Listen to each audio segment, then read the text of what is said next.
Oke, lanjut teman-teman ya. Di sini kita sudah kehadiran kakak penyelam dari Wahana Siwon Ancol dan sudah disambut oleh ratusan ikan yang ada di sini. Oke. Ada ikan yang badannya gepeng, ini namanya ikan apa? Bukan keras, ikan apa? Ikan pari. Ikan pari ini adalah tergolong ikan yang berbahaya karena ikan pari ini memiliki duri di bagian pangkal ekornya.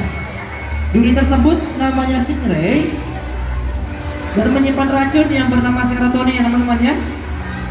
Racun tersebut apabila tertancap di bagian dada atau di bagian vital lainnya, itu bisa menyebabkan tewas. Itu bisa menyebabkan tewas seperti yang dialami oleh Steve Robert Irwin. Beliau tewas akibat dadanya tertancap duri ikan pari macan. Dan saat ini, diputar-putar lagi ikan pari yang teman-temannya itu yuk. Satu. Oke, kita sudah kehadiran ikan hiu juga tuh di situ, ikan hiu terbesar yang ada di wahana kami nantinya akan kita sambut ya. Oke, di sini sudah banyak yang berkumpul, ada ikan ekor kuning, ada ikan botana dan ikan pari. Lanjut ya. Ikan pari ini adalah tergolong ikan yang berbahaya karena dia punya racun. Selain itu ikan pari ini juga memiliki ekor yang panjang.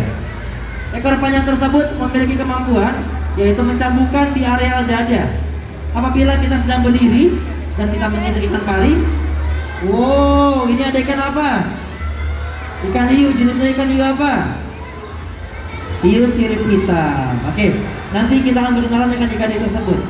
Selain ada ikan pari, di sini juga ada ikan lain yaitu ada ikan kerapu. Ini adalah berjenis dari kerapu lumpur. Kerapu adalah ikan yang unik karena ikan kerapu ini tergolong ikan hermafrodit atau ikan yang memiliki kemampuan untuk bergonta-ganti jenis kelaminnya. Seluruh ikan kerapu apabila baru ditetaskan, seluruh kelaminnya adalah betina. Nanti seiring berjalannya waktu, ikan kerapu tersebut akan berubah kelaminnya menjadi jantan atau tetap menjadi betina. Nah, ini nih, kita sudah kehadiran ikan hiu. Kasih tepuk tangan dulu teman-teman ya untuk kehadiran ikan hiunya ya. Oke, kita sudah kehadiran spesies ikan hiu buto dan juga ada ikan hiu sirip hitam. Dan ikan sirip hitam ini ada di kakak penyelam ya, di depan dari kajol. Ikan hiu sirip hitam dan ikan hiu buto, mereka adalah kedua ikan hiu yang berbeda. Kalau ikan hiu buto ini, makanya dihisap ya itu ya, dikoyak ya. Kalau ikan hiu buto ini cara makannya dihisap, dan juga dia tersebut adalah ikan hiu yang nokturnal atau ikan hiu yang aktif pada saat malam hari saja. Pada saat pagi, siang sampai sore, biasanya ikan hiu buto tersebut lebih dominan untuk berdiam diri atau dia dengan cara tidur, seperti yang ada di akuarium ikan hiu. Ada ikan hiu yang tiduran saja, itu adalah berjenis dari ikan hiu buto. Ikan hiu tersebut bukan ikan hiu sakit. Oke, lanjut. Oke, di sini ada ikan hiu juga. Ikan hiu buto ini berjenis dari pejantan atau laki-laki. Yang dimana di bawah perutnya ini terdapat clasper. Clasper ini adalah alat reproduksi atau alat kelamin dari ikan hiu tersebut. Wow. Langsung disedot ya, tidak dikunyah. Kenapa sih kak? Karena ikan hiu buto ini ikan yang akan menelan utuh-utuh bulat-bulat mangsanya. Ikan ini bukan berarti tidak punya gigi. Gigi dari ikan hiu buto ini cukup banyak ya.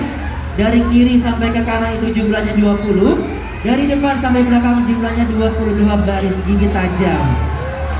Oke. Lanjut. Di depan dari mulut tersebut terdapat seperti dua taring. Ya, itu namanya sungut atau kumis. Yang dimana itu adalah sebagai radar atau antena ya, untuk mencari posisi makanan dan juga mencari lawan jenisnya. Selain ada ikan hiu buto, tadi juga kita melihat ada ikan hiu sirip hitam. Nah, ada ikan hiu yang badannya kecil namun tubuhnya runcing, padat dan juga berenang cepat. Ini adalah ikan hiu sirip hitam atau black tip reef shark. Ikan hiu tersebut adalah tergolong ikan hiu berenang cepat, yang dimana ikan tersebut mampu berakselerasi di dalam lautan hingga mencapai 85 km per jam cepatnya. Namun ketika dia sedang dalam keadaan darurat, Ikan hiu tersebut dapat berakselerasi hingga kecepatan 95 km/jam ya. Dan juga ikan hiu tersebut sudah memiliki sifat kanibal semenjak dia berada di dalam kandungan dari rahim sang induknya. Oke, lanjut. Selain ada ikan hiu tersebut, di sini ada ikan yang berskuli atau ada ikan yang bergerombol. Ini adalah jenis dari ikan botana ya, atau ikan bedah. Ikan botana ini adalah tergolong ikan yang cukup berbahaya. Namun ikan botana ini bukan jenis dari ikan hiu predator, ikan predator. Mereka ikan ini adalah ikan yang berskuli atau berkumpul, karena mereka ketika berkumpul itu memiliki 3 keuntungan. Yang pertama, mereka dapat mudah untuk mencari pasangan. Dan yang kedua, mereka sangat mudah untuk mencari makanan. Yang satu makan, maka yang semuanya juga makan. Dan yang ketiga, ketika mereka berkumpul, mereka akan terlihat lebih besar dari predator yang ingin menyerangnya. Maka dari itu, predator yang menyerang ikan botana ini akan berpikir 2 kali ketika mereka sudah berkumpul, karena mereka akan membentuk suatu lingkaran yang cukup besar. Dan itu cukup sekali untuk menakuti ikan-ikan predator ketika ingin memangsa ikan tersebut. Oke, nah sebelah sini ada hewan laut yang bawa rumahnya kemana-mana. Ada hewan apa? Penyu atau kura-kura? Kalau Kak Rizky bilang penyu, salah atau betul?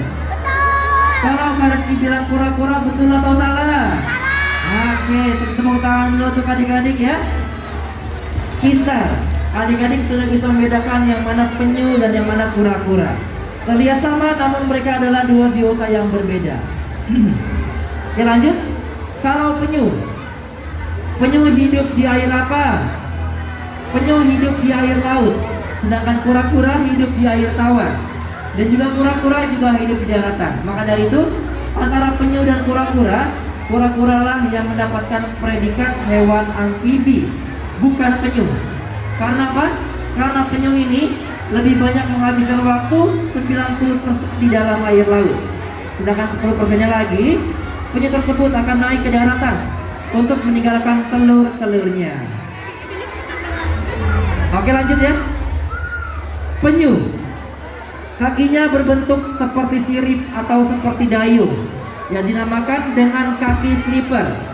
Penyu tersebut kaki depannya berfungsi sebagai alat dorong ketika dia berenang, dan kaki belakang penyu tersebut berguna sebagai setir atau kemudi dan juga sebagai alat keseimbangan.